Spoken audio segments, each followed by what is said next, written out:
Sunitha Williams అయితే వచ్చేస్తుంది, కాకపోతే ముందనుకున్న షెడ్యూల్లోనే.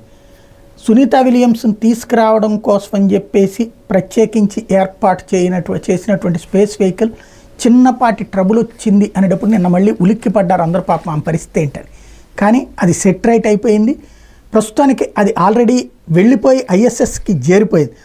వ్యోమగాములు సునీత విలియమ్స్, బుచ్ విల్మోర్లను వెనక్కి తీసుకొచ్చేందుకు బయలుదేరిన స్పేస్ ఎక్స్ డ్రాగన్ వ్యోమనౌక అంతర్జాతీయ అంతరిక్ష కేంద్రానికి చేరుకుంది. సోమవారం ఐఎస్ఎస్తో విజయవంతంగా అనుసంధానం అయిపోయింది.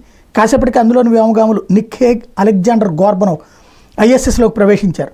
మరోవైపు సునీత విల్మోర్ తదితరులతో కలిసి ఫోటోలు దిగుతూ సందడి కూడా చేశారు. ఇందుకు సంబంధించిన వీడియో వైరల్గా మారింది. స్పేస్ ఎక్స్ క్రూ 9 మిషన్ని అమెరికాలో ఫ్లోరిడాలోని కేప్ కెనవరెల్ నుంచి శనివారం ప్రయోగించారు. జూన్లో బోయింగ్ తొలిసారి ప్రయోగాత్మకంగా పంపినటువంటి స్టార్లైనర్ క్యాప్సూల్లో సునీత విల్మోర్ ఐఎస్ఎస్ చేరుకోవడం, 8 రోజుల్లో వాళ్ళు తిరిగి రావాల్సి ఉంటే స్టార్లైనర్లో సాంకేతిక సమస్యలు అక్కడే చిక్కుపడిపోవడం, చివరికి స్టార్లైనర్ ఖాళీగానే భూమికి తిరిగి వచ్చేసింది. సునీత విల్మోర్ డ్రాగన్ క్యాప్సూల్లో ఫిబ్రవరి తిరిగి రాబోతున్నారు. వాళ్ళకి చోటు కల్పించేందుకు వీలుగా 4 సీట్ల సామర్థ్యం ఉన్నటువంటి డ్రాగన్ క్యాప్సూల్లో హేగ్, గోర్బనోవ్లు మాత్రమే అక్కడికి పంపించినటువంటి నేపథ్యంలో మరో 2 వెంట పెట్టుకుని తిరిగి రాబోతున్నారు.